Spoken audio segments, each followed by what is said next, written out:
7 तारखेला संध्याकाळी समाज माध्यमावरती एक व्हिडिओ आलेला होता आणि त्याच्यामध्ये एका मुस्लिम व्यक्तीला एक तृतीयपंथी व्यक्ती आक्षेपार्ह काहीतरी खाऊ घालत आहे अशा प्रकारचा तो व्हिडिओ होता आणि काही आक्षेपार्ह वक्तव्य सुद्धा होती.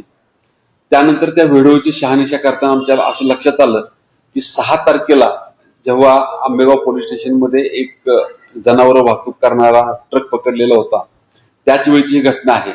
आणि आम्ही शहानिशा करत असताना असं लक्षात आलं की त्या क्लीनर जो होता त्याला या व्यक्तीने मारहाण केलेली आहे. त्यानंतर या सगळ्या गोष्टींची खातरजमा करून आम्ही पोलिसातर्फेच एक फिर्याद दिलेली आहे आणि त्याच्यामध्ये 4 व्यक्तींच्या विरोधामध्ये गुन्हा सुद्धा दाखल केलेला आहे. त्यामध्ये 2 व्यक्तींना आम्ही अटक केलेली आहे, दीपाशा आणि हेमंत गायकवाड.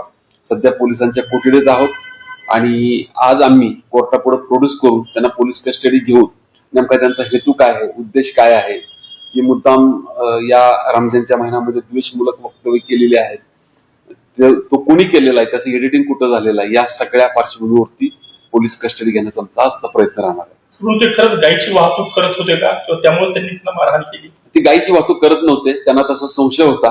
त्यानंतर आम्ही ती वाहन तपासलेलं होतं, त्यामध्ये म्हशी होत्या, त्यांच्याकडे सर्व प्रकारचे परवाने होते. त्याची स्टेशन डायरी करून तो वाहन सोडून दिलेलं होतं. हा 2 दिवसानंतर समाज माध्यमावरती व्हिडिओ व्हायरल झालेला आहे.